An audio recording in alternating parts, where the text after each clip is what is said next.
അസ്സലാമലൈക്കും. ഞാൻ ഇന്നിവിടെ സംസാരിക്കാൻ വന്നത് സ്ത്രീകളെ പറ്റിയാണ്. സ്ത്രീകൾ കല്യാണം കഴിച്ചു കഴിഞ്ഞാലുള്ള വിഷമങ്ങൾ. ചില ഭർത്താക്കന്മാർ സ്ത്രീകളെ നോക്കുന്നില്ല, അവർക്ക് വേണ്ടി ചിലവിന് കൊടുക്കുന്നില്ല, അവരെ അടിക്കുക, കുത്തുക.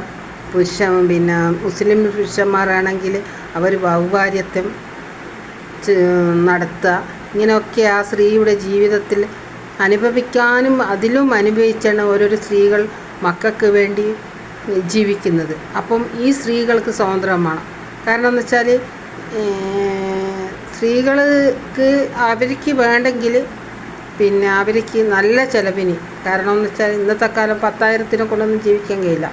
20,000 ഒക്കെ ചിലവിന് കൊടുക്കണം.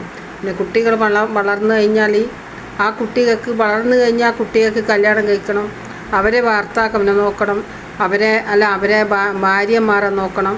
ഇതൊക്കെയാണ് ആൺകുട്ടികൾക്കായാലും പെൺകുട്ടികൾക്ക് ഉണ്ടാകുക. അപ്പോൾ ആ ഭാര്യ അവിടെ ഒരു ഭാരമായിട്ടാണ് തീരുന്നത്. അമ്മയാണെങ്കിലും അമ്മയ്ക്കും അമ്മക്ക് ഒരുപാട് സ്വാതന്ത്ര്യങ്ങളില്ലേ. അവർക്ക് കൈമിൽ പൈസ, അവർക്ക് ഒരു ഭക്ഷണം കൊടുക്കുമായിരിക്കും, മാട് പോലെ ഭക്ഷണം കൊടുക്കുമായിരിക്കും. അവരെ കയ്യിലും അവർക്ക് അസുഖങ്ങൾ വരും, അപ്പോൾ ഒക്കെ അവർ കഷ്ടപ്പെടും.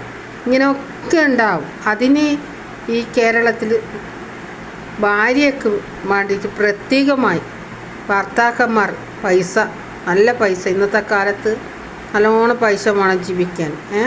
അപ്പം ആ ഭാര്യയ്ക്ക് വേണ്ടി കോടതി പോയാൽ പെട്ടെന്ന് കിട്ടുന്ന ഒരു നടപടികൾ സ്വീകരിക്കണമെന്നാണ് എനിക്ക് പറയാനുള്ളത്. ഇതിന്നൊക്കെ ഈ കേരളം മോചനം നേടണമെന്നാണ് എനിക്ക് പറയാനുള്ളത്. ഒരുപാട് സ്ത്രീകൾ കഷ്ടപ്പെടുന്നുണ്ട്, അത് കാണാൻ ആരുമില്ല. കാരണം എന്താ വെച്ചാൽ നമ്മൾ മറ്റൊരാളുടെ അടുത്ത് പോയി പറഞ്ഞ്, ഈ സ്ത്രീകൾ മറ്റുള്ളവരുടെ അടുത്ത് പോയി പറഞ്ഞാൽ ചോദിക്കും, നിനക്ക് ഭർത്താവില്ലേ, നിനക്ക് മക്കളില്ലേ, അങ്ങനെയൊക്കെയാണ് ചോദിക്കുക. അപ്പം മക്കൾ നല്ലതായിരിക്കും, മക്കൾക്ക് ഭക്ഷണം തരാൻ പറ്റും, മറ്റെന്തെല്ലാം കാര്യങ്ങൾ ഒരു സ്ത്രീകൾക്ക് ഉണ്ടാവും. അതുകൊണ്ട് ഇതിന് ഒരു പ്രതിനിധി തരണമെന്ന് ഞാൻ എല്ലാ സ്ത്രീകൾക്കും വേണ്ടി ഒരു പ്രതിനിധി തരണമെന്ന് ഞാൻ അപേക്ഷിക്കുന്നു. Okay, hi.